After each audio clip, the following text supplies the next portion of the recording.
need to be afraid because your God is a mighty God who guards you, defends you, and is a shield in your life. So he says in verse 2, therefore we will not fear. I will not be afraid, I will not be afraid, because God is my refuge and strength. Every time fear knocks on the door of your heart, tell fear, God is my refuge and strength, a very present help in times of trouble. Do not be afraid. Do not be afraid of adversities, problems, conflicts, giants, or walls. Do not be afraid, because the God who called you is faithful, and he guarantees your victory. He guarantees blessings in your home, in your family. The God you serve is a refuge and strength, a present help in times of anguish.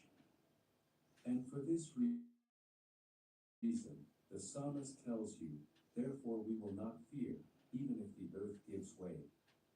Just see the confidence of the psalmist. He is saying that even if the earth moves, even if the earth gives way, he will not fear, even if the mountains are carried into the midst of the sea. In other words, even if an earthquake happens, I will not fear because my God is my refuge and strength. That's what the psalmist is saying in verse 2. And in verse 3, he goes even further. Even if the waters roar and foam, even if the mountains tremble with its tumult.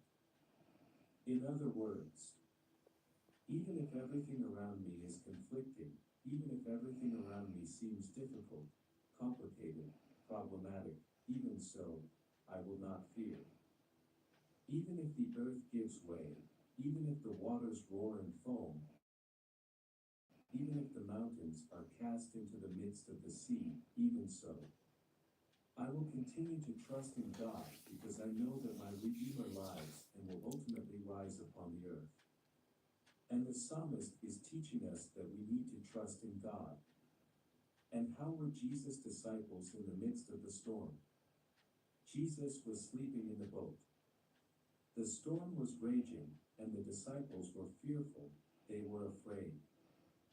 Jesus wanted to teach his disciples that they didn't need to be afraid because the one in the boat was greater than the seas, greater than the winds, greater than everything.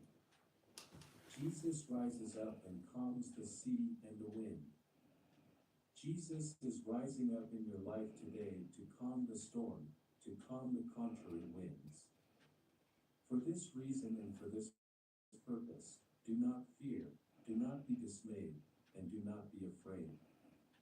Do as the psalmist did in Psalm 46, therefore we will not fear.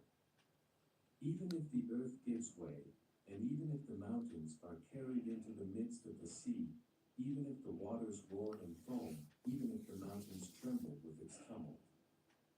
In verse 4 of chapter 46, the psalmist goes even further. There is a river whose streams make glad the city of God, the holy habitation of the Most High. Notice that in this verse 4, the psalmist tells you that there is a river, and this river whose streams make glad the city of God. Which river is the psalmist referring to in Psalm 46? It is the river of living water. It is the same river that Jesus spoke of to the Samaritan woman. In the Gospel of John, it is the same river described in the book of Revelation. It is the river that brings life, also described in the book of Ezekiel about this river. This is the river that brings joy. The waters of this river are the Holy Spirit. Water represents purity. Water represents purification. And the river that purifies is the river that transforms. It is the river that heals diseases.